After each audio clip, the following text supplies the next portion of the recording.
Imagine earning $100,000, but your abusive former boss forces you to deposit $50,000 into his account. You can't touch it without permission. He invests your money in his businesses, then charges you interest to access it. That's theft. Now imagine this happening for 65 years. And when you try to escape, you die. This is the CFA franc system, France's legal robbery of 14 African countries.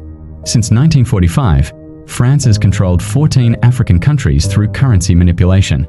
The CFA, originally Colonies Françaises d'Afrique, rebranded as African Financial Community, traps 200 million people across Benin, Burkina Faso, Côte d'Ivoire, Guinea-Bissau, Mali, Niger, Senegal, Togo, West Africa, and Cameroon, CAR, Chad, Congo, Equatorial Guinea, Gabon, Central Africa. These countries must deposit 50 to 65% of reserves in French treasury. France holds $500+ billion of African money. It pays Africa 0.75% interest below inflation, lends same money back through IMF at 5 to 8%. A scam any loan shark would be proud of, economist Kako Nubakpo. African central banks have French representatives with veto power.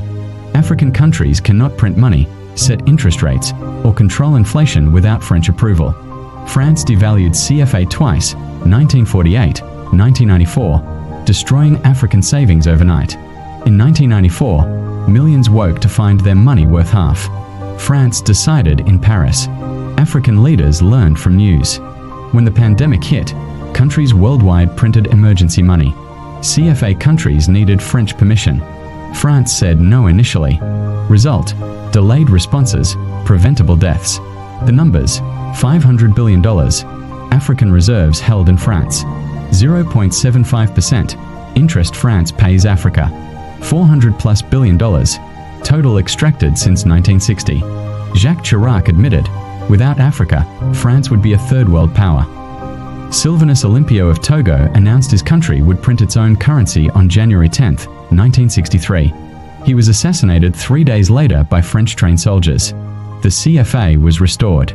Thomas Sankara of Burkina Faso, a revolutionary leader, said in a July 1987 speech, "The debt is a reconquest of Africa. If we pay, we die." 3 months later, he was assassinated in a French-backed coup. Muammar Gaddafi of Libya proposed an African gold dinar to replace the CFA franc. NATO bombed Libya, and Gaddafi was killed. Laurent Gbagbo of Côte d'Ivoire challenged French control. France sent its military, arrested him, and he was imprisoned for 8 years before being acquitted.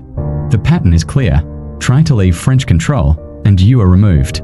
For the first time in 60 years, African countries are fighting back. Mali, Burkina Faso, and Niger have kicked out French troops and formed the Alliance of Sahel states, with the goal of leaving the CFA franc. A youth revolution on social media is exposing the scam. The narrative is shifting. France's President Macron claims countries are free to leave, but the history of assassination says otherwise. This proves colonialism never ended. It just rebranded. But resistance is growing. The Francophone trap is the last chain of colonialism. And it's rusting. Thomas Sankara said in 1987, "Our creditors are those who colonized us before, but we will manage ourselves tomorrow." He died for those words, but his words didn't.